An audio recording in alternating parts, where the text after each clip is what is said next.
Donc si moi je comprends bien dans le pays là, quand un homme, en fait, les trucs que comme moi je dors, je me lève, ça m'énerve.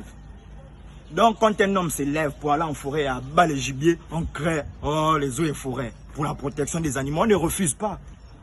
Mais quand les élèves conscients de leur avenir partent à l'école et travaillent et se font agresser par des délinquants, des élèves délinquants, oh non, la sensibilisation, étant donné qu'on sait que dans notre pays, la sensibilisation est suivie du mot à guette, c'est qu'on s'en fout. Il y a eu un recrutement là. Il y a eu un recrutement. Même les infirmiers ont eu la place. Au lieu de partir encore encombrer les corps qui sont dans peuplés de militaires. Mais faites aussi une unité pour nous qui n'avons pas la force là dans les établissements. L'armée scolaire. On a besoin de l'armée scolaire. Ça va nous faire plaisir un 17 août comme ça à 9 h. Et là, nous accueillons maintenant le passage du défilé pédestre des forces d'armée scolaire. Soulignons que cette armée a été créée le 6 mars 2024 sous les ordres du lieutenant-colonel Ulrich Mafumbi, avec un seul but de tabasser, de fracasser sérieusement les élèves qui se livrent à la drogue et qui amènent les couteaux à l'école. Ils n'ont pour but que de bastonner. La verbalisation n'est pas leur sujet. On veut un corps comme ça, un corps qui, quand le Bangando regarde, il sent que là-bas à l'école aussi, c'est maintenant box to box. On te frappe aussi.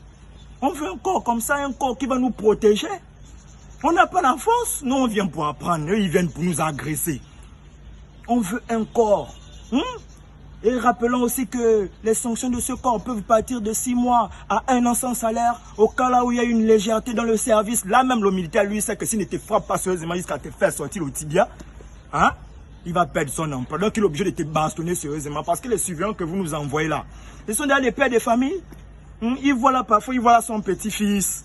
Parfois, la même maman ne comprend pas. Les enfants ont un logiciel. On va fouiller les sacs pour voir si ils ont amené les stupéfiants. Mais quand vous annoncez sur le journal qu'on va fouiller les sacs, le petit là, il a travaillé tout son logiciel. Le cobalt ne peut plus rentrer par le sac.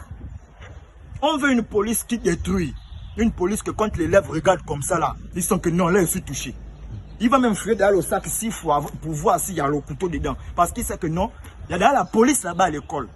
Laissez-nous les trucs des surveillants là. Les surveillants là, parfois même ça sort avec les petites filles là encore. On ne veut plus ça. On veut une police qui bastonne, qui abat. Quand tu rentres à l'école comme ça, tu as mis le couteau à ton ami, on te gaspille au tibia.